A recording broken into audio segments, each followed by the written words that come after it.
This took place in the winter of 2005 in rural Iowa. I was 18 years old and attending community college. I've always been an outgoing and talkative person and managed in my youth to make friends quite easily. Carrie and I met when we were seated beside each other in a math class we both were enrolled in. We weren't automatically friends because she was a divorced single mom of 2 small boys and she was in her late 20s. I was a teenager just out of high school, still living with my grandparents. We just didn't have a lot in common on the surface, and she was usually quiet and just did her work. One day I had a bad case of the hiccups. I don't know how long I had been hiccuping for, but I distinctly remember grumbling and being pretty mad about it because 1, I hate math, and 2, I hate the hiccups. I faintly realized that I was expressing my displeasure with my situation louder than I had thought.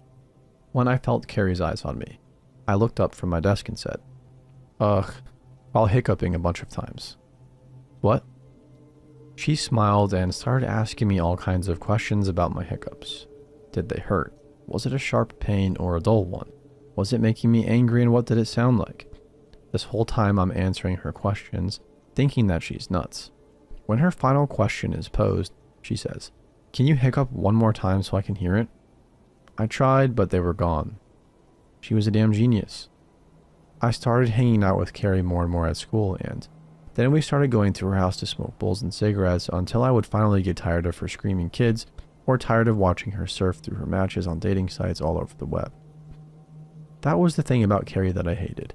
She was a member of almost every dating site available, as long as they were free, and was constantly updating and changing these profiles.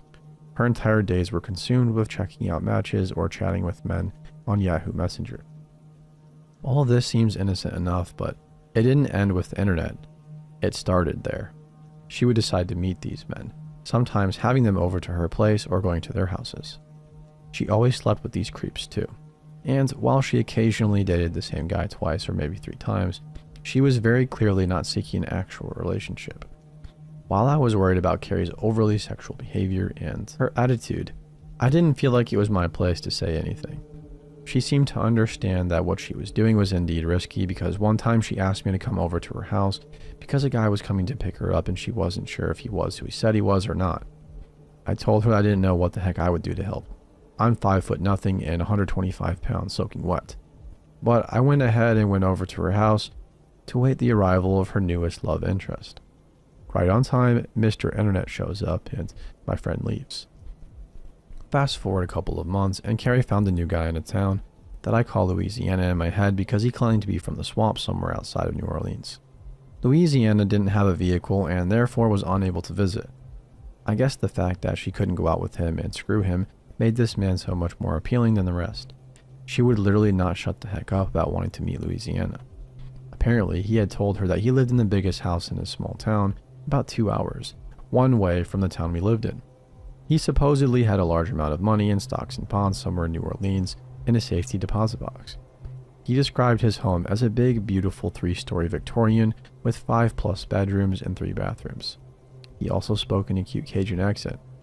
Louisiana is all she would talk about, and she was driving me crazy. One day, Carrie is all excited because Louisiana has finally saved up enough money to send her for gas, so he's planning a visit. I don't know why, but I didn't really feel right about her trip.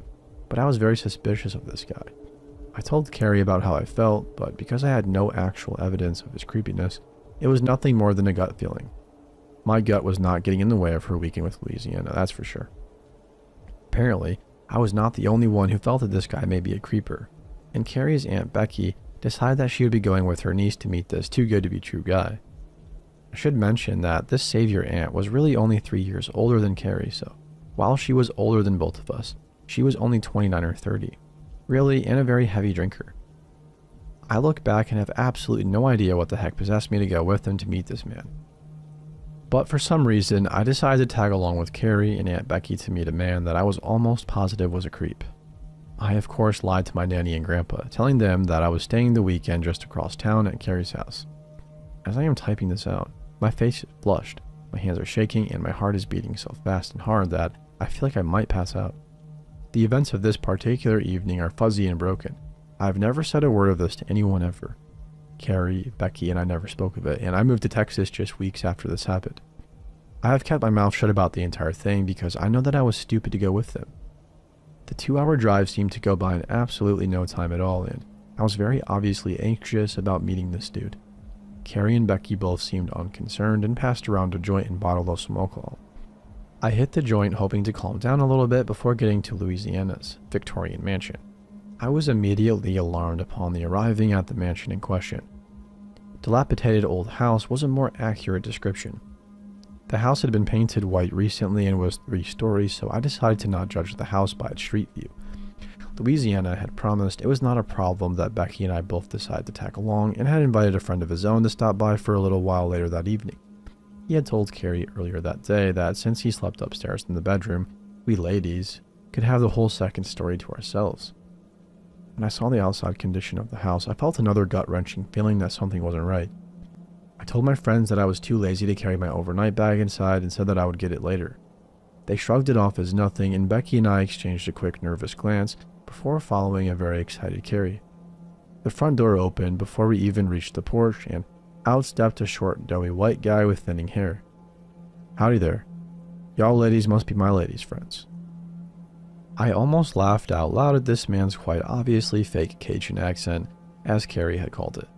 I was born and raised for most of my life in Texas, so I know a southern accent when I hear one, and this was a really bad impression of one. More alarm bells in the pit of my stomach as I get a good look at Carrie seeing her lover boy for the first time. He was obviously aware of her staring, and why? Because he immediately began apologizing for the older pictures he's had to send her. He claimed that the pictures she was receiving from him were of him just from a few years ago. He waved us inside, and even though he had lied about his mansion and his appearance for some damn reason, we all followed. So, there we were inside a strange house with a strange man, and I was positive that we were in trouble. I wasn't sure what the threat was yet, but I felt it, like acid eating away at my insides. Louisiana ushered us into the living room and offered us a drink. He was very insistent that we have something, anything to drink. We all declined, but decided to smoke a bowl and let Carrie and Louisiana talk a little bit. I was listening to every single thing he said, and I kept looking at him even though I never contributed to the conversation between him and my friends. I was listening to him describe his life as a born and raised Southern gentleman, and wondering to myself if he had ever even visited a state below Missouri. He seemed to spew BS, but my friend was oblivious to the lies over everything, as simple as the weather in the southern states to the pronunciation of a typical southern word. I decided to ask for a tour of the house, and he seemed to be irritated with me for asking, but when Carrie insisted, he reluctantly decided to give us a very quick tour. We saw the living room, kitchen, and 1 bathroom on the main floor, but all the other doors were locked. He led us up a short, narrow flight of stairs and showed us a quick peek through a doorway to what was supposed to be his room. I immediately felt like he was lying because there was dust all over everything, but brushed it off as nothing. Maybe he hadn't slept in his bed for a while. Every single other doorway, minus 1 bathroom, was nailed or painted shut. The tour was making me feel even more sick to my stomach, and I really started wanting to leave, but I didn't know how to tell Carrie and Becky without him hearing. He led us back downstairs into the kitchen, where he had a big pot of beans on to boil. He ran to the stove and started ranting and raving about his Nan's gumbo recipe and demanded that we try it. I walked over to the pot and told him that it looked like beans to me because gumbo should have some sausage or something like that. At this point, Louisiana decides he doesn't like me very much, so he just starts ignoring me. About an hour goes by and his friend shows up looking all sorts of creepy. He doesn't introduce himself or even make eye contact with any of us. He just walked in, sat down, and sparked a joint. I was okay with that because, man, my anxiety was through the roof. I could tell that Louisiana, Carrie, and Becky were all getting tired of my excessive questions. Sometime during that joint, Louisiana left the room to get us all some freshly squeezed lemonade. I remember him warning us that it could be bitter because he used real lemons and didn't like a lot of sugar. Halfway through my drink, I noticed the way he wasn't really engaging in conversation with us ladies anymore. He was watching us. Or watching me, like he was waiting for something. I felt like he was waiting for me to say or do something. He went from completely ignoring me to watching my every movement. I became extremely nervous with his gaze so intense on the side of my face that I kicked Becky's foot and motioned towards him with a, "The heck is up with this guy?" look. She saw exactly what I was talking about after a few more minutes of him just staring at me as Carrie rambled on about something. I suddenly decided that I had to get the heck out of that house, and I jumped up out of my seat like I had been electrocuted. "Oh, sorry, but I left my bag outside. I'm gonna go grab it." Carrie abruptly stopped talking because of my swift movement and scared tone of voice. She looked up at Louisiana, seeing his intense glaring in my direction, and as if truly seeing danger for the first time, she stood up and followed me towards the door. I quickly and quietly whispered to her that I had to leave. I told her that I wasn't feeling well and wanted to go home. I started out the door with Becky and Carrie following close behind. I will never forget walking away from that house and that man. I was terrified he was going to follow us. He was asking where we were going, and Becky threw him some lame answer about going to the convenience store and that we would be right back. I'm honestly not sure what it was that made both Carrie and Becky blindly follow me out of that house. Like I said before, he hadn't left us alone together, so I couldn't express my fears to them verbally. They had both seemed irritated with my excessively questioning him. I don't ever remember asking them why they believed me when I said I had to go. Maybe they both felt it too. His sinister stare as if trying to incinerate me with his eyes. We were almost 20 minutes away when whatever he had been waiting on took effect. I started hallucinating and felt oddly sedated, not connected to my body. My speech became slurred and I drifted in and out of consciousness for the rest of the way home. Both girls assumed that I had simply passed out from exhaustion and had together carried me into her kid's bedroom. I woke up throughout the night often, all in different stages of panic, but I couldn't manage to stay awake more than a few minutes at a time. The next day I had a horrible headache and my body felt like I had run a marathon. I woke up, wrote Carrie a goodbye note, got in my car and went home. I never spoke to Carrie or Becky again after this incident, and I hope to never see them again. I think of how much worse it could have been and thank my lucky stars I'm not dead. So, creepy online dude, let's not meet. Edit. After numerous inquiries about Carrie and her well-being, I decided once again to search for her. It's been approximately 5 years since I attempted to look her up, and I couldn't find a single reference for her. She has apparently divorced and gone back to her maiden name, so I was able to find her now that I am searching for the correct person. She looks fine, just like her old Carrie self. Apparently she learned her lesson.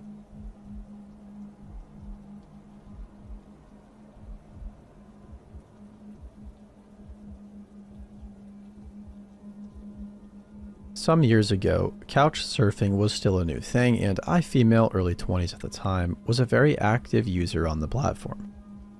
I stayed with many hosts as a traveler, but also frequently hosted couch surfers in a little 2-bedroom apartment I shared with an amazing roommate in a small university town. I didn't get too many requests, but all reviews were positive. What's important to notice, couch surfers were sleeping with me in the same room on an inflatable mattress. Of course, I would always vet hosts and guests before accepting or sending requests, trying to filter out weirdos and creeps. My system seemed to work. Fast forward to the last person I ever hosted. I had spent the night in another city with a group of friends. We had gone to a concert, slept at a friend's house, and took a train back home the next morning. We were all visibly hungover, wearing sweatpants and no makeup. In my country, the train ticket is cheapest if you travel in a group of 5, an incentive to not use the car. So, waiting in front of the ticket machine to find more people to share the ticket with was very common. We were 3 broke students and happy to add 2 more people. During the train ride, I started to chat with one of the guys on our ticket, a traveler with a tent and a huge backpack who was not connected to the other person on our ticket. This backpacker told me that he was from New Zealand, in his early 30s. Probably a lie. He looked older and had been traveling through Europe for the past 8 months with no plan of going back anytime soon. We ended up chatting a little bit about travel, philosophy, cultural differences, etc. Throughout the train ride, nothing out of the ordinary. I mentioned that I had a boyfriend, a long-distance relationship, very early on in the conversation. This will be important later. After a while, this guy came up with couch surfing and asked if I was familiar with the concept. Being the proud veteran I was, I started listing all the people I'd ever hosted and all the places I'd ever stayed at. He bluntly asked me if I would be able to host him for a couple of nights because he was interested in my student town. I was a little hesitant at first, but I guess my brain was not functioning properly to tell him no directly. I called my roommate to ask if she would be home and whether she was okay with the guest. She didn't mind, and I told him I would host for this night only because I had stuff for university to finish the next day. Not a lie. The first and easiest chance to avoid this creep was missed. The train arrived, and we went home to drop our stuff off and proceeded with a quick tour through the old town. Bear in mind, I was still hungover and hadn't had time to take a rest. He didn't seem too interested in the city tour and asked me if we could go shopping instead. We ended up at H&M, where he bought a t-shirt and some underwear. He kept asking me for my opinion on color and style before buying. A little strange, but fair enough. Afterwards, he tagged along when I went grocery shopping for dinner, where I also bought 2 bottles of wine. While still out, he asked if he could stay longer, but I declined. Overall, he made me a little bit uncomfortable, but I brushed it off, telling myself that it was only one night and he would be gone by tomorrow. There goes my second chance to give him the boot. At home, he took a shower that lasted well over an hour. When he finally came out of the bathroom that had turned into a steam room, he was wearing his new t-shirt and also the underwear, which I would find out later. In the meantime, I was in the kitchen preparing dinner and my roommate had arrived home. He then lounged in my room, charging his phone and using my computer to look up where he wanted to go next.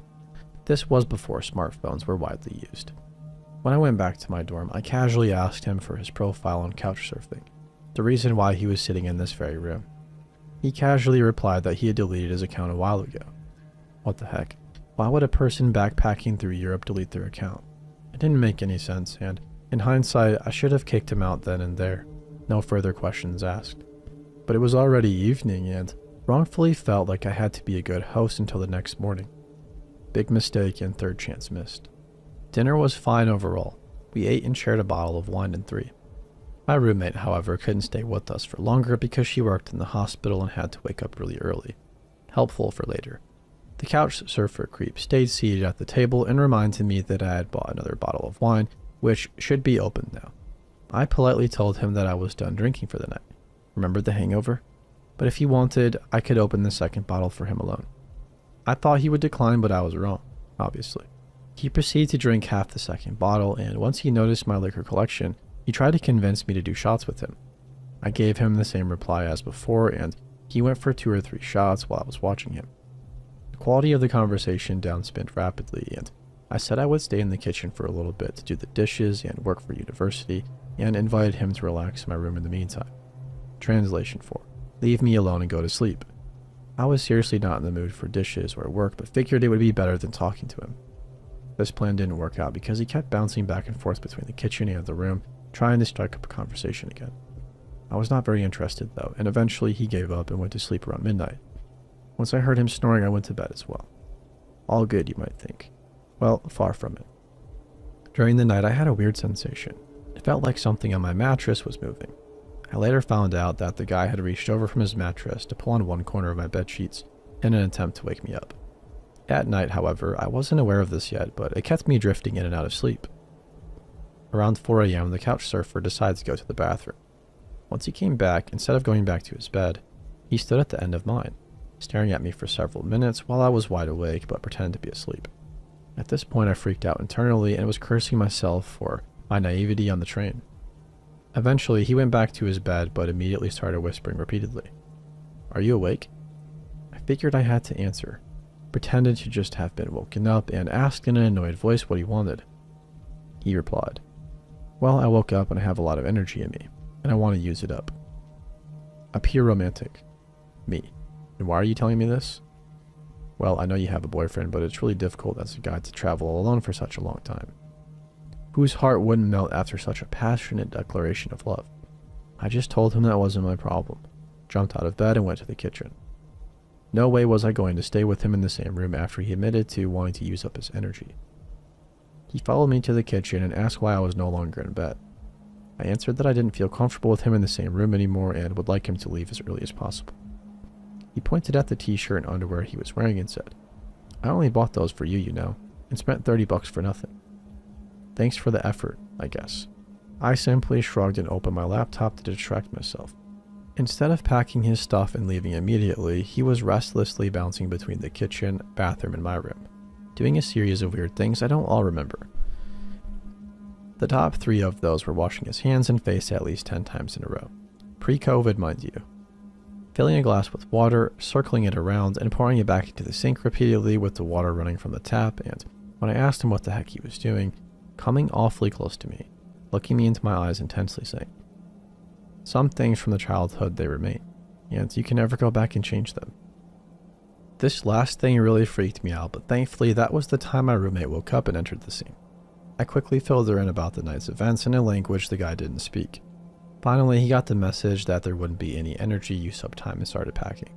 My guest eventually grabbed all of his stuff, turned around to look at a picture of my boyfriend and me inside, and said, "He's a lucky guy." But before finally going out of the door, he asked me for my number. My initial thought was to shout at him what was he thinking, but I figured since he already knew where I lived, this additional information wouldn't make a difference but might make him leave. I reluctantly gave him my number and he immediately tried to ring me. Once he saw it was really my number, he visibly relaxed and was out the door. The whole ordeal from watching me sleep to leaving lasted around 2 hours. He was completely mental but thankfully not violent. The cherry on the top was when the creep called me a week later. I hadn't saved his number, and after he had said his name, I just asked if he was that crazy couch surfer who woke me up at dawn requesting sex. Told him to never call again and hung up. He sent me a text saying, "You are the crazy one." And this was the last time I heard of him and the last time I hosted a couch surfer in my apartment. Creepy couch surfer dude. Let's not meet again.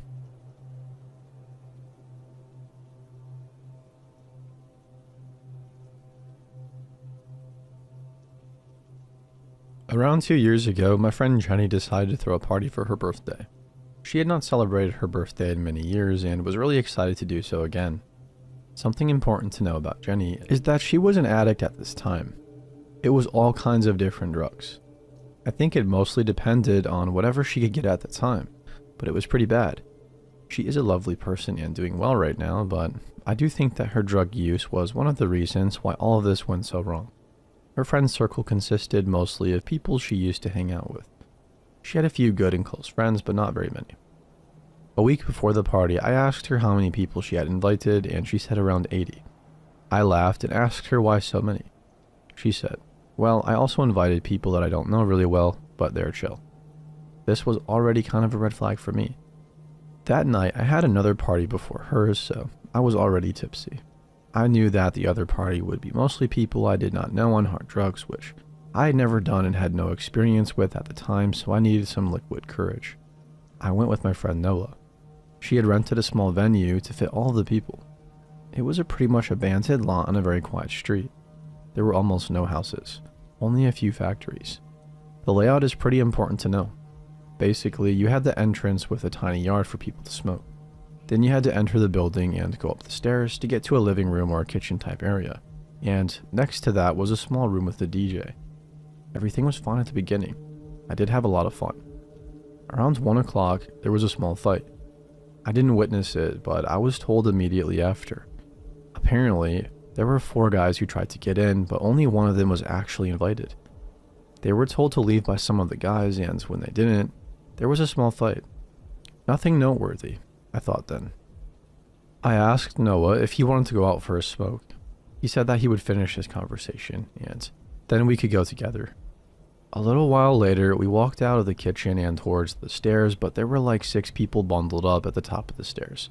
Instinctively, I took a step back. I was just turning around to Noah with this "what the heck" look when we heard people screaming and glass shattering. All the people who were standing in front of us jumped back, and so did we. There was more screaming and people stumbling on the stairs. I then saw Oliver, one of the few people I knew at the party, walking up the stairs, head covered in blood. Another guy I knew by face with a bleeding nose, and my friend Jason grasping his shoulder, his girlfriend behind him. Earlier that evening, I stupidly and drunkenly fell on the cement with both knees scraping them open, but because of that, I knew where the first aid kit was. I never have any issues with blood. I can't handle other bodily fluids, but when somebody is bleeding, I can help them no problem. I saw Oliver go into the kitchen, and I wanted to go after him to help him. Now, this is about to get kind of gross, but bear with me. I saw Oliver had something stuck in his forehead. Because I heard the glass shattering, I assumed it was glass, but when I got closer, I saw that it was a piece of his skull sticking out of his forehead. That was way too much for me. Instantly sober, I promptly turned around and went into another room. He was surrounded by a lot of people though, and 911 was called immediately. Turns out that those guys who were rejected from the party came back with 30 other guys, carrying bats and steel pipes. They just started hitting the first people they saw, and they left as quickly as they came. The whole attack lasted no more than 30 seconds. I found my friend Jason, still grasping his shoulder. He and his girlfriend were closest to the entrance of the property, so they were attacked first. Yes, these cowards did indeed beat up women. They did not care at all. Jason's shoulder was dislocated. Luckily, his girlfriend wasn't too wounded. Police and an ambulance arrived pretty quickly. Oliver was taken to the hospital and luckily made a full recovery after surgery. My friend Jenny was hysterical, both because of what happened and because of what was in her system. The cops were no help. At one point, they yelled at her because she was too upset to form a complete sentence. They left after a while, and so did most of the people. Noah and I were still there. We tried to help whenever we could. I was still in shock and kind of dumb, but what snapped me out of my daze was seeing people scrubbing the blood covering the staircase. There was nothing more I could do there, and more importantly, I wanted to go home. Noah went with me and we stayed up for hours talking and processing everything. To think that if we hadn't decided to go smoke even a minute sooner, or if Noah hadn't been having that one conversation, we would have been in the middle of all of this. It would also have been a very real possibility that these guys had guns or knives. We lived in a pretty rough area, which is even more terrifying to think about. Hands down the worst party I've ever been to. So yeah, to those guys who ruined my friend's party, let's not meet again.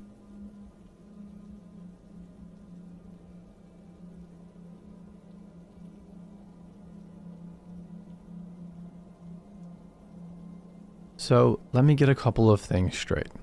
Our little village was the kind of place where everybody knows everyone, and I could count the number of houses on two hands.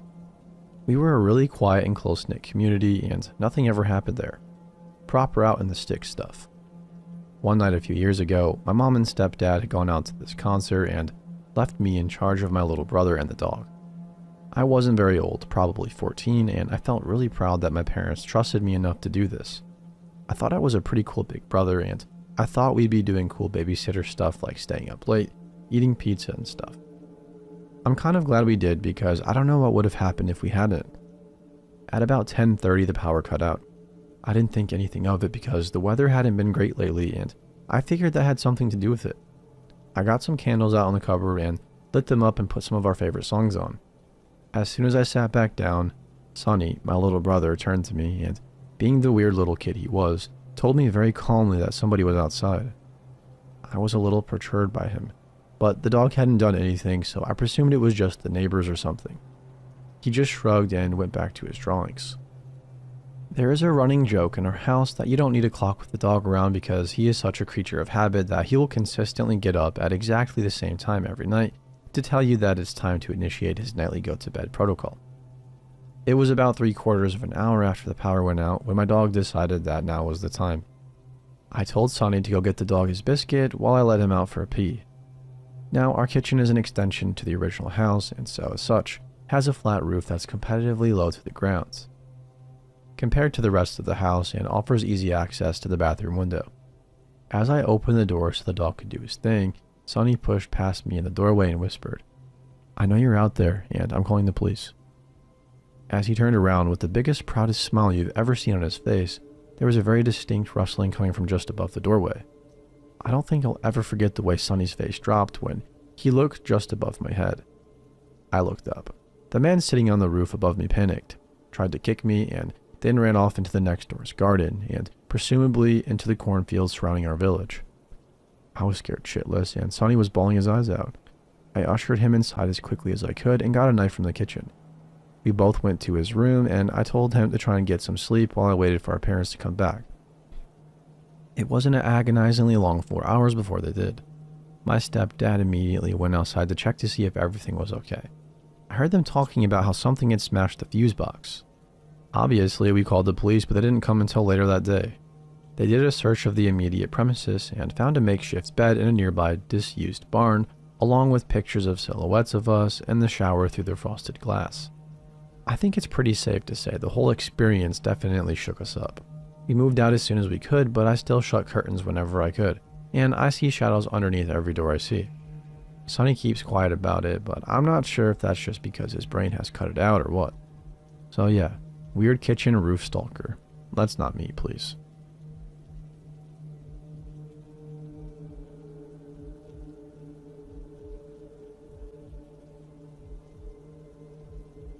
"13 to 14 years ago when I was around 12 or 13.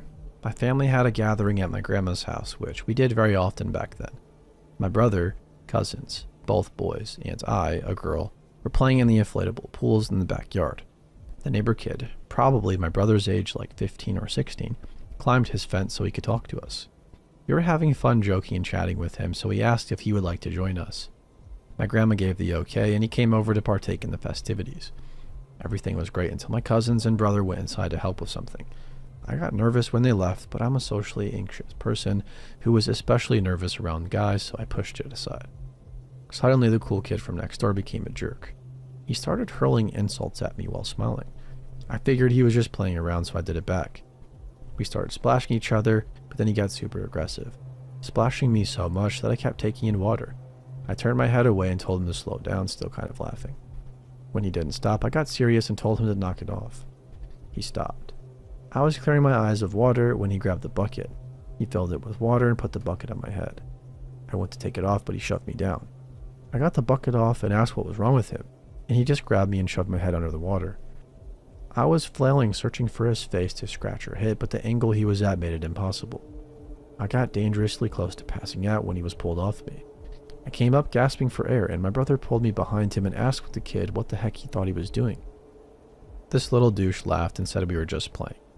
My brother stepped forward and asked how trying to drown me is playing. The kid kept smiling, and my brother told him he needs to stay away from us. The kid scoffed and angrily said, "You guys are boring anyway," and was escorted out by my sibling. We never said anything to the adults for reasons I can't understand, but the kid kept taunting us in his backyard. He even brought one of his friends to mock us and insult us, which resulted in us telling our family, so that stopped real quick. He tried to call us liars, but that wasn't believed. Shortly after that, the family moved, and we never dealt with him again. I'm very grateful for my brother, who essentially raised me. He's helped me in more ways than I can count. I don't know where I would be without him.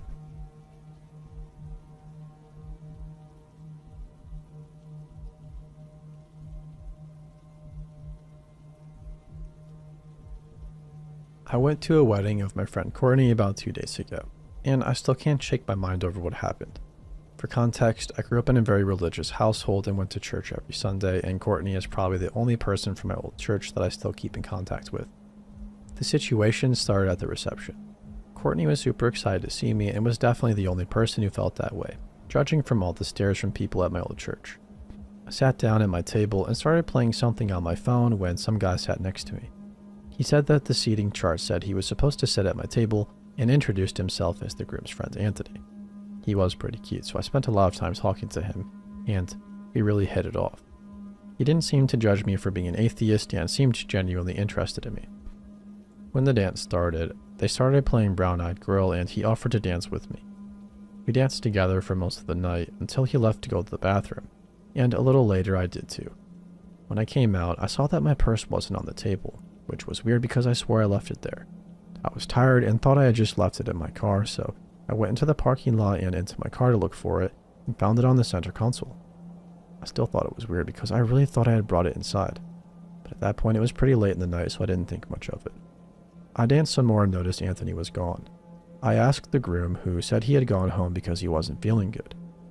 Pretty soon I felt pretty sick too, so I said bye to Courtney and went to my car. As I put my keys in the ignition, I looked behind me and saw something weird. It looked like something had ducked down from the trunk. I took my keys out and looked back there, and that was when I saw him. Anthony was crouched down in the trunk of my car. I started screaming and ran out with him chasing after me. I went inside and told Courtney, who immediately told her husband, who walked me back to my car where Anthony was nowhere to be seen. Courtney's husband said that he didn't see his car anywhere, so he probably left. I left, and I still feel sick to my stomach thinking about it. He could have easily gone home with me and killed me if I hadn't looked back. Courtney said that she feels terrible that she invited him and that she had no idea he would do that. I haven't stepped out of my house since because I'm worried that if I do, he'll be waiting for me like he was before. Update. The last couple of days have been kinda crazy, so I haven't had the chance to look, but thank you all for your advice that I wish I would have known about earlier. Unfortunately, my address was on my ID, and as I learned now, Anthony took photos of it. Anthony and the groom aren't exactly friends, but they knew each other well enough for him to be invited. After the whole fiasco, the groom tried to text Anthony about it but got no response. Anthony showed up at my job and was lurking around the parking lot before he ran off, when he saw security. He left me a note on my windshield that just says, "I'm watching." Security at my job has been notified about him, so hopefully I'm safe there. I was told by other people that went to the wedding that he was introducing himself as my boyfriend and that he was planning on proposing. I'm currently trying to file a restraining order against him and feel horrified. He lives in my city and knows where I live, so I'm staying in my aunt's house as I speak. If anything happens, I will update again.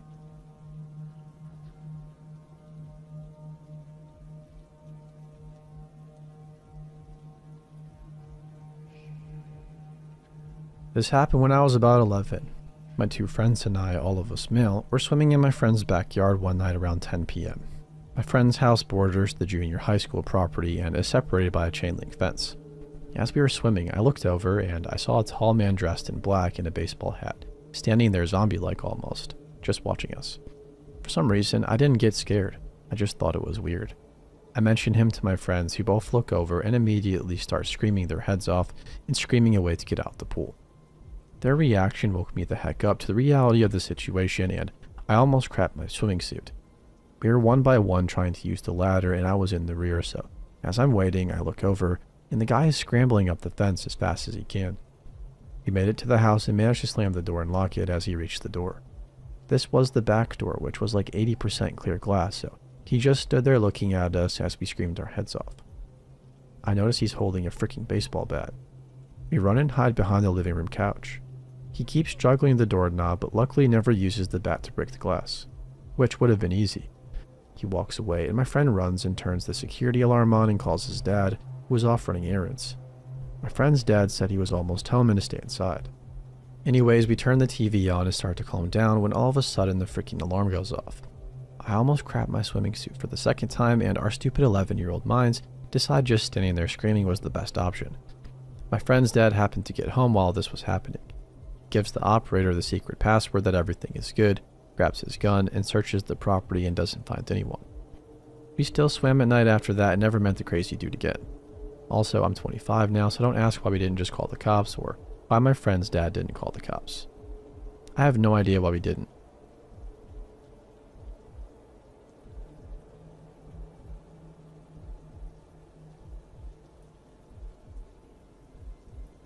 My wife and I purchased our house about 6 years ago and decided to start a family. I love our neighborhood and our neighbors, and especially love to go out for long walks at night. Our neighbor is a single mom and has 3 kids. Never really thought much about it, though I would often remark to my wife about how awesome it was that she could afford such a nice house and always seemed to be around. It became apparent one day though that something was wrong. We started seeing different things sprinkled around her house. Fake plastic flowers tied to her mailbox, dressed up with ribbons and doll heads. Pretty creepy stuff. After a quick powwow with my neighbors, we found out that she had a history of mental disorders, and they all feared that she had stopped taking her medication. Over the period of a couple of weeks, she began acting more and more erratic. She would peel out of her driveway in her car, race up and down the street, wander around, and come up to various neighbors and give them random presents. A rock, shiny stone, a plastic toy, etc. One evening, I go out on one of my regular walks and I can instantly tell that something is up. Her car is parked sideways on her driveway. Every exterior and interior light was on in and around her house, and she was pacing back and forth in her yard. I crossed the street and hid in some shadows and just decided to observe her. I have training in human development and am a generalist in knowledge around emotional and behavioral disorders. Suddenly, I saw her sprint across the street to my side of the street and jump up on my neighbor's porch right in front of the door and just stand there. She stood there for a good 10 minutes and then very slowly turned around and started to walk back across the street. I thought about calling the police, but she was technically not doing anything wrong. Well, maybe trespassing, but I knew her kids were friends with these neighbors' kids. So I started walking across the street and intercepted her. I did not startle her and said loudly, "Hi, how are you?" Now, I don't have any direct experience working with people during breakdowns, and after seeing her eyes and behavior, I have no desire ever to. She immediately was friendly and said hi and asked about my pregnant wife, and that was when I noticed that she had 2 open lock knives in each hand. Now I was creeped out, but still did not feel like I was in danger. I continued talking and she suddenly said, "I really need your help. I can't get my DVD player to work. Can you fix it for me?" My curiosity was out of control at this point, and I am so much larger than her. Not that it means anything. I guess when a person is out of their minds, but I figured if I was cautious, it would be okay. I entered her house and literally walked up into a nightmare. The place was trashed. There were garbage bags and dirt on the floor. All of her possessions were stacked up in various areas of the living room and kitchen. There were broken light fixtures, and the kitchen sink was filled with dishes and rotting food. Suddenly, she went full on with manic behavior, started explaining how the different piles were different cities, and then became completely nonsensical in her speech. She was using English words but completely out of context. Example: painting, dish, box, pool, barbell. And then would look at me for a reaction. Honestly, I should not have been there, but I had just finished up 2 years of studying human development, including schizophrenia, which is definitely what she was. It was just so utterly fascinating to me, and even though she still had the knives, I never felt threatened by her. In fact, the opposite. She was so glad to have company. I started to quickly scan her house looking for weapons, drugs, or anything else that she could harm someone with. She led me upstairs, which was completely trashed as well. She was using small potted plants with the plants half dead in them as ashtrays. Her clothes were everywhere. I went into her master bedroom and honestly did try to set up the DVD player while she randomly walked around the house talking. Even though the TV was like mine, I could just not get the TV to recognize the DVD player for some reason, and I was starting to get a bit nervous. During this time, I noticed that she had set the knives down, and I quickly folded them up and pocketed them. I apologized to her that I couldn't get the DVD player to work, and then asked her if she thought it was time for her to take her medicine. She assured me that she already had and asked me if I had a joint. I told her no. I scanned the upstairs and saw no more knives or weapons, and it was sad. You could tell that her kids had left in a hurry. Their rooms were trashed, and they had left their Nintendo DS's behind. Not seeing any more weapons, I went back downstairs to double check the kitchen, but she was watching me now, and I didn't want to be obvious. I apologized for not being able to help her, but thought it was time we both went to bed and that she might want to stay inside now. She agreed with me. I left, and when finally outside, realized that I had just walked into her madness, and even I felt a little strange afterwards. It had just been too bizarre. The next day was Mother's Day. I found out later that her husband's parents had taken her kids away for a week before that due to her erratic behavior. With Mother's Day approaching, she just lost it even more. Eventually, she went away and came back about a month later and was back to her normal self, friendly but subdued. I still live down the street from her and say hi to her, but it is the saddest thing to see. You can tell she is on her medication and regulated, but she has no emotion and no personality. She lost her husband and her children to her disease, but the big unknown is where she gets her money. The leading theory is very wealthy parents. She used to be a corporate buyer for a large corporation, buying large lots of goods all over the country, which I believe is tied into the various cities she farmed in her house with her things. She had another episode about a year ago, and I found out that I am now her reach out person during them.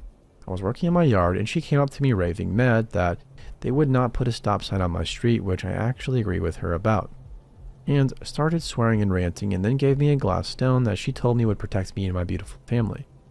She is back to being fine now, but I know what signs to look for around her house. I still have the glass stone and keep it on a ledge I can see when I walk down the stairs of my house. To me, it serves as a reminder of how truly lucky I am with what I have and how bad life can be for those afflicted with mental illness. Update. Her teenage son was just killed while out skateboarding at night. She is off her medication right now. As if the tragedy could not get any worse, she came over to see me and broke down crying in my arms. This is such a tragedy. I'm glad I can at least be there for her.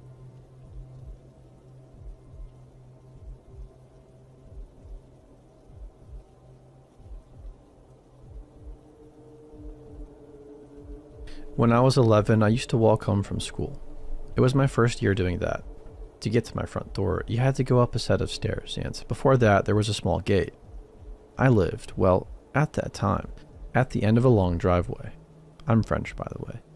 That day, I opened and closed the gate like usual and went up the stairs like usual and had just taken out my key to unlock the door when suddenly, an old lady appeared, pressed up the gate behind me.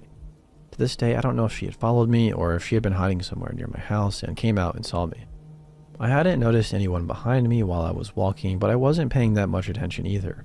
And there's only my house at the end of the driveway. She couldn't have come from somewhere further down. She asked me if she could go pick apples in my garden.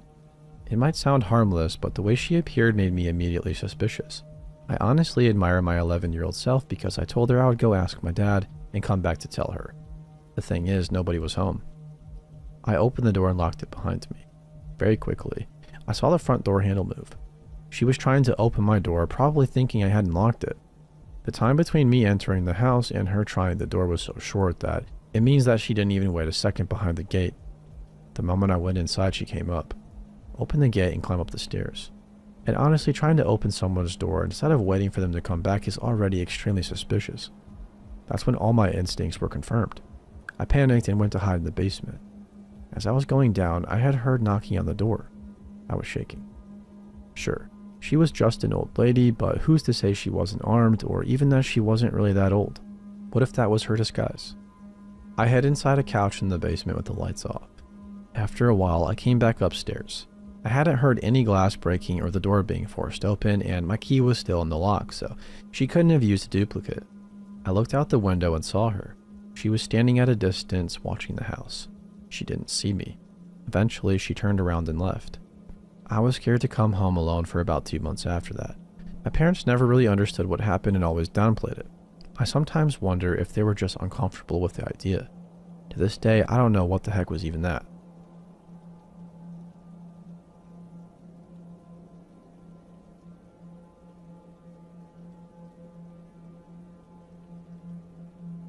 This happened about 10 years ago when I was 14.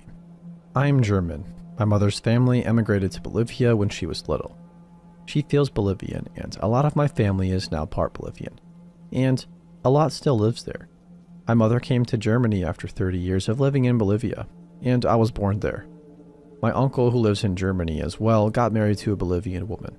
I'll call her Yolanda, and I always liked her. One day, a guy from Bolivia added me on Facebook. Turns out it's Yolanda's brother. Technically, he's family, so I accepted his request. He started chatting with me on Facebook, all in very broken English since I can't speak Spanish. Pretty soon, the conversation started to shift from family stuff to him being flirty. And I mean really flirty.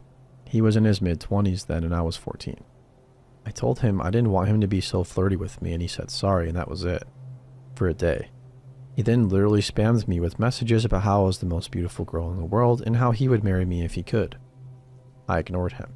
A few weeks later, he told me he would book a flight to see his sister and that he would visit me and that we'd get married. I told Yolanda and Uncle, and they both told me he was just a fascinated guy by German girls and to not take him seriously. As weeks go by, he's telling me how he'll be out there soon and to expect him. I finally told him that I'm a lesbian. Bolivians tend to be a tad more homophobic. I'm not. I just wanted my peace. He was obviously disappointed and didn't contact me for a while. He never came to Germany. When he finally chatted me up again with the same old stuff, I blocked him. I told my whole family about this guy. The only people who told me I wasn't overreacting were my brothers and my mom. Everybody else blamed me for hurting that poor guy. A year went by and my aunt had gotten Facebook. Now he was harassing me from her account, telling me he would always love me and come and marry me. I had to block like 4 other people from my family since he used their accounts. To this day, I keep getting friend requests from his accounts or family members. So creepy distant relative, let's not ever meet. Edit. To clarify, I don't think all Bolivian people are this way. My aunt's family is just kind of weird. I never meant to be hurtful to Bolivians.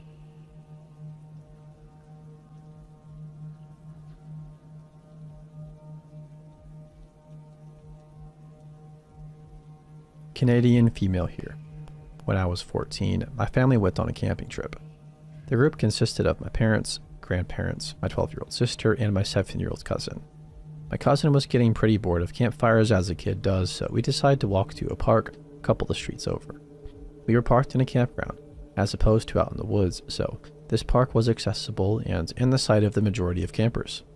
It was a good 5-minute walk from our site though, far enough away that my parents wouldn't be able to hear or really see anything that was going on. We sat on the swings for about 5 to 10 minutes before a girl around my age walked over. I saw her coming because her tent was directly across from the park.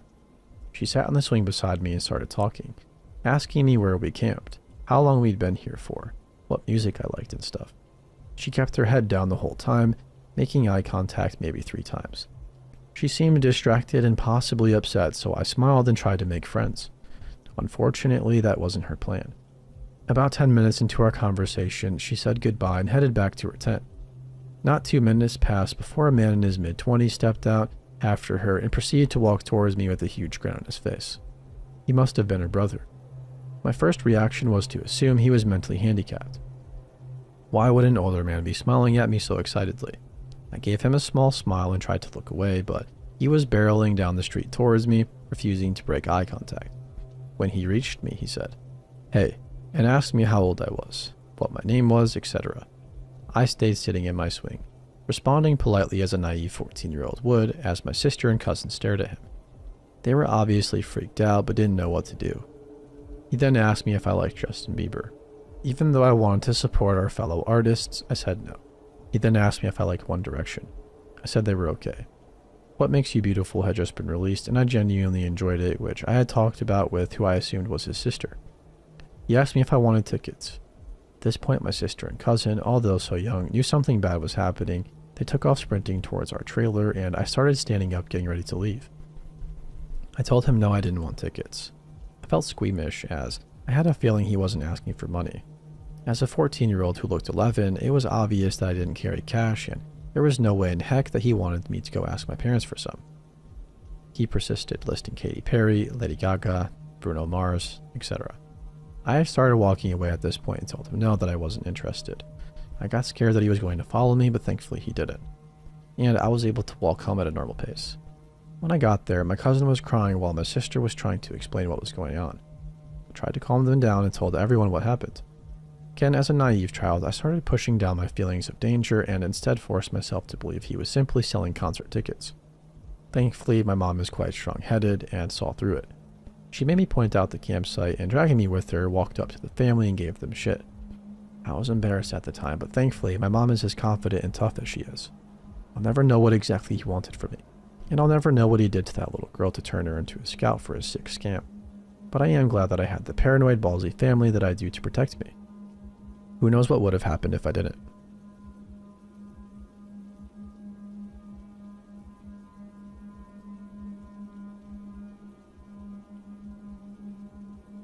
I've tried to write this story for over a year now. Maybe I'll finally hit post this time. 22 years ago, I was 11 years old. Growing up, I was always taught to always respect adults, especially when in somebody else's home. I was the youngest of 3. My dad traveled frequently on business, and my mom was usually busy working or driving the older 2 siblings to whatever they had going on. This meant that I spent a lot of time in other people's homes. I was always very friendly and polite and enjoyed speaking to adults. I was also an extremely nervous kid and tried my best to hide it. My mom was very emotionally abusive to me, and I believed her when she blamed my being a horrible child for her abusive actions. Therefore, I was constantly in fear that somebody would just find out how truly awful I was.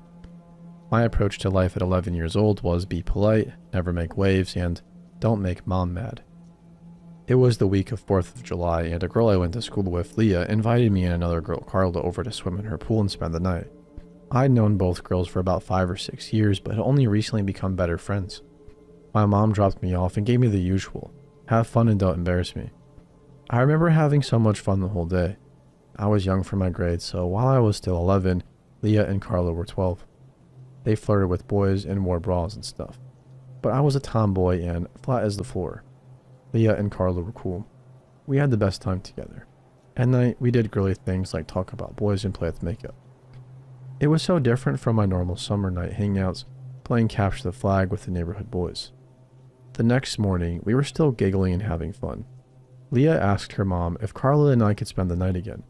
She said yes, and we jumped around with excitement.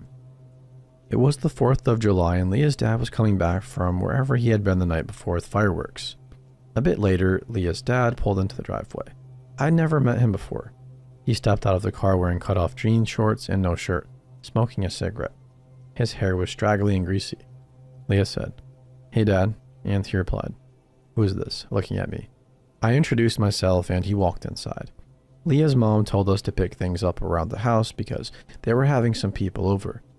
We did as she asked. I remember noticing a shift in the overall vibe in the house though. This was something I was familiar with as my mom could change the feeling in our house from warm and happy to ice cold and spiteful, in a blink of an eye. Typically, there was some sort of yelling that accompanied the shift at my house though. It was different at Leah's as everyone appeared to be going on as usual. A couple hours later, we went outside with Leah's dad. He had an enormous slingshot thing that he made in the garage. He asked me if I wanted to see what it did. Sure, I said. He put a potato in it and launched the thing into a field across the street. He asked if I wanted to try it. Really? Yeah. I would never be allowed to do this at home, so of course I took him up on it. Leah and Carla wanted to try it too. He gave a quick sure and walked away to grab another beer.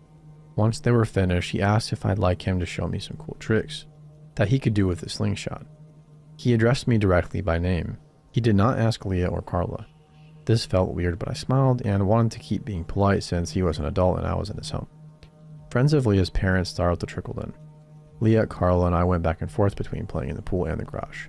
Every time we went back into the garage, Leah's dad would ask me lots of questions and comment on how cool I was. He asked me if I had a boyfriend yet and if I too had started wearing a bra like Leah. Leah just kind of laughed and said something like, "Stop talking about my bra. Jeez." I smiled and tried to hide how uncomfortable I actually felt. A few minutes later, a man arrived with his daughter. This dude was Leah's dad's best friend. And Leah's dad began calling my name, motioning me to come over. "Dude, this is Leah's friend. She is really cool and she loves our slingshot." Leah's dad and that dude built it together. He said, "Oh yeah? Hi, Leah's friend." "Hi, nice to meet you," I said. As the night continued, it felt like every time Leah, Carla, and I were near Leah's dad and that dude, they had something to ask me or tell me.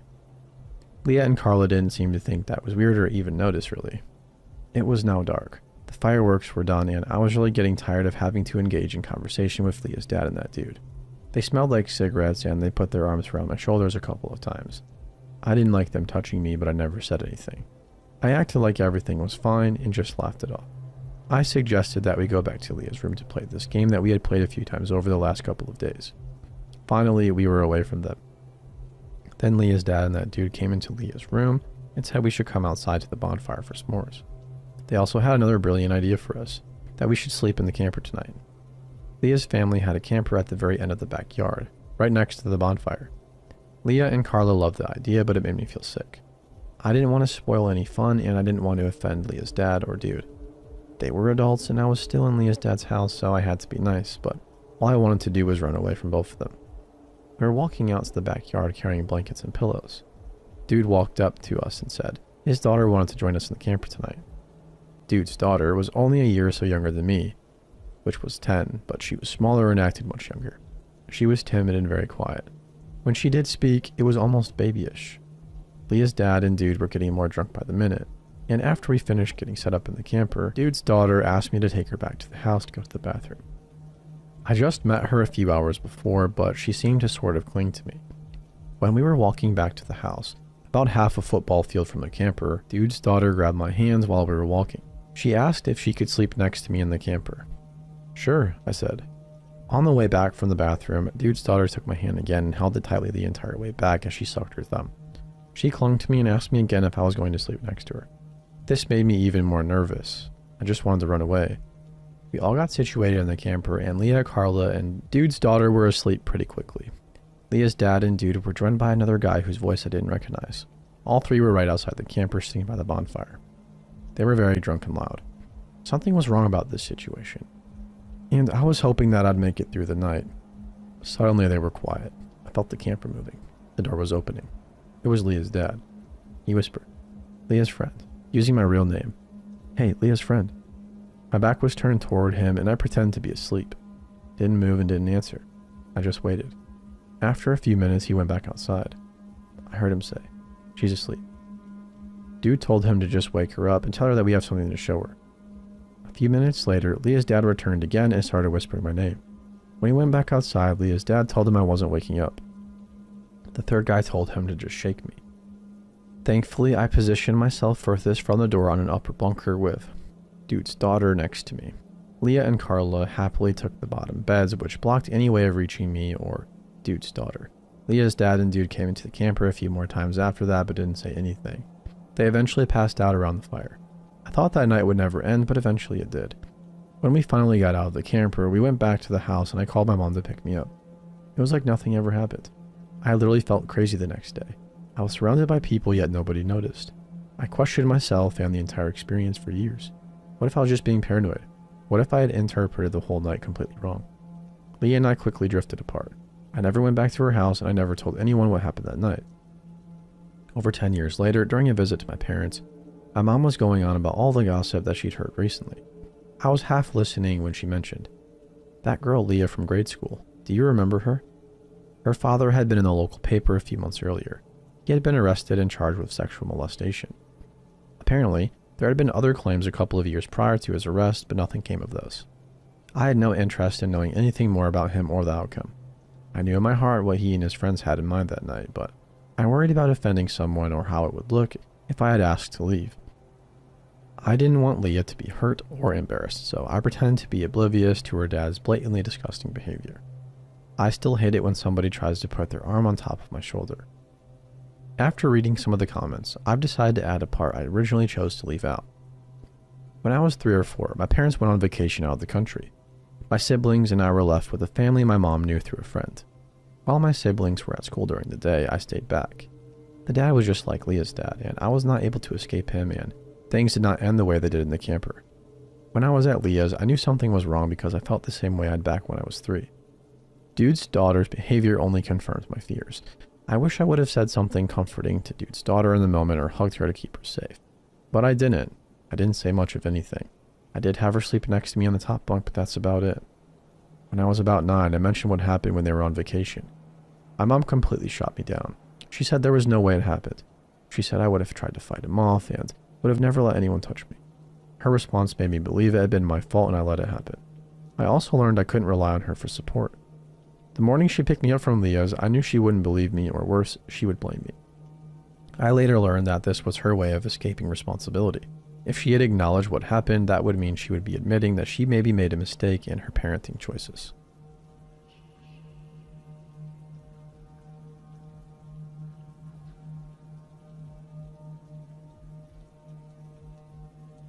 I'm from Finland, and this happened to me 16 years ago when I was a 7-year-old boy. It was a hot summer weekend, and I was at a jazz festival on the other side of the country with my parents and family friends. The festival was mostly peaceful, with lots of all kinds of people, but mostly older folks enjoying the music, food stalls, and sunshine. There were security guards patrolling the area, and overall it felt really safe. I don't know anything about jazz at that age, but I was mostly hanging with the other family's kid, who was close to my age. I remember the grilled food and the ridiculous amount of soda because of the heat. Some people were a little bit drunk, but my dad and the other father just had a couple of beers and kept things pretty chill. My mom was pregnant at the time with my little sister, so this definitely wasn't some crazy party for our group. It was getting late and one of the final bands was playing. I had to use the bathroom, so I went with the other dad and his son to the toilets. After I finished, I stepped aside to wait for them just a few meters from the toilet. That's when he appeared. An older man, maybe around 60, walked up to me. He looked very filthy, smelled horrible, and had stained and torn clothes. His face was bright red from sunburn. His nose looked rotten and he had no teeth. He looked scary. Something about him made me feel uncomfortable, but as a kid I was polite and didn't want to be rude, even though I definitely should have walked away. He started talking to me. I don't remember what he said at first, but then he offered me some candy and coins. Then he told me I should come with him. I froze. It felt very strange because nothing like that had ever happened to me before, and I didn't understand what he meant by it. I said something like, "I don't want to go. I need to go to my parents." He repeated himself, more aggressively this time. He had a very creepy look on his face, too. I was looking at the toilets and hoping that my company would come out soon. That's when he suddenly grabbed my arm and began pulling me toward him. He was very aggressive, and I began to scream and cry very loud. 2 random men happened to be nearby, and they saw and probably understood the situation. They rushed over and confronted that man, tackled him to the ground even, and almost immediately after that, our family's friend's dad and his son came to the scene. The dad was also helping the other men to keep him down while he was struggling and yelling on the ground. Security showed up within a minute and escorted the old man off the festival area. A woman came to comfort me, and we rushed back to my parents. My mom was absolutely horrified. My dad was furious. I calmed down pretty quick and the situation was basically over. Oddly enough, the police never came. I don't know if anyone filed an official report about that. The old man was already taken away, so that was that. I was too young to understand the full weight of what almost happened. I wasn't traumatized by it, At least not in the way that stuck with me emotionally. But I've always avoided drunk or sketchy looking people ever since. Now that I'm older, I sometimes think about how that scenario could have turned out really bad. And if I ever have my own kids, you can bet I'll be very clear with them. Never talk to strangers ever.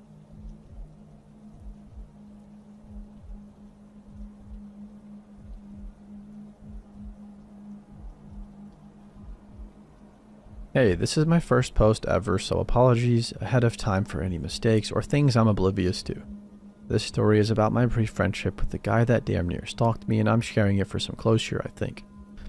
I started my freshman year of college at a university in my hometown that's pretty nice.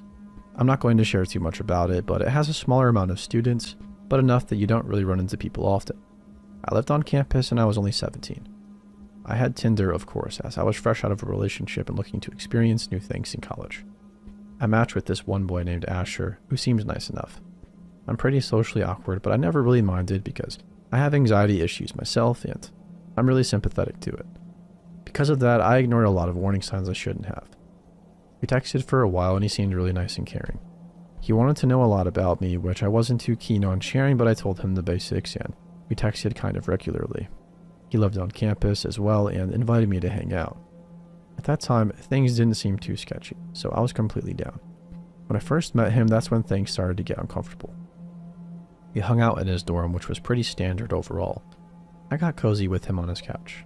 I'd say almost cuddling, but not quite. Still really standard. When we started talking more, I realized how uncomfortable things really were. He kept making comments that just put me off, but I tried to ignore them. Things like, I've never cuddled with anyone before. Sorry if I'm doing it wrong. So many comments about how he already liked me a lot and wanted to stay with me forever. Weird word choice, but whatever, he's just trying to be nice. I'll let him down easy. I ended that hangout pretty quickly for some fake excuse and went right back to my room. He kept texting me and professing how much he was into me, and I told him, sorry, but I'm not looking for any kind of relationship, so I do not want to keep things romantic. A bad lie, but I'm very non-confrontational and didn't want to be mean.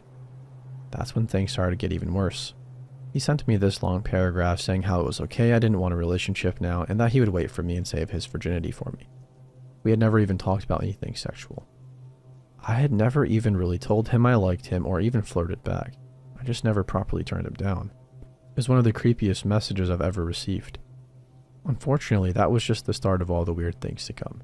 He wouldn't leave me alone even though I started to try to de-escalate things and I kept running into him all over campus. I wasn't sure how he suddenly was nearby when my classes ended, and I wasn't sure why suddenly we'd both be in the dining hall at the same times, even though I hadn't changed my regular routine, but I just tried to brush it off. Definitely a mistake. I ended up turning him down completely because I was getting creeped out and couldn't figure out how he wasn't understanding that I didn't want anything romantic or sexual with him. He started guilt tripping me, telling me how he was upset and nobody was ever going to love him. I've been in a manipulative relationship in the past and I recognized that behavior right away and shut it down. I told him I couldn't be friends with him and in my head that was that. He didn't reply for a while, but when he did, it took an even worse turn. I was luckily out of town at the time for a concert, so that made me feel a lot better. He went off, sent me paragraphs after paragraphs about how horrible of a person I was and how I was a slut and I needed to be put in my place, etc. Regular r/nice guy things. I could handle this though. I just ignored it. Then once the regret set in, he made it his mission to win my love however possible. He apologized profusely, told me how he couldn't be all alone, I was his only friend, and how much he loved me. Whatever. Terrible, but I didn't care about that. Then I guess to prove his dedication, he did the creepiest thing yet. First, he told me he was outside of my room. We did not live in the same dorm building, and you can't get into the building unless you live there. I don't know who let him in. I wasn't there, my roommate was out, so that was okay. I texted back at that point and told him to leave and how wrong and creepy that was, and he pulled out his last resort. He sent me screenshots of my contact in his phone. On Apple devices, you can fill in tons of information and have a note section. Everything was entirely full. He knew my home address, my room number on campus, my parents' and brothers' names, my pets' names, and my schedule. It was very terrifying because I'm a fairly private person. My Instagram is my only social media, and I do not share that much on it. I don't think I'll ever find out how he discovered all of that about me. I blocked him on everything right away and reported him to the school. The school did nothing at all, and I still see him on campus. and he even tries to approach me when he sees me. I always duck and run, and it's worked so far. To the terrifying Tinder match who still may be following me around to this day, let's not meet. Edit. Hey guys, thank you for all of your advice and kind words. I definitely think I'm going to take further action for my own safety, and if anything else happens with it, I'll update everyone.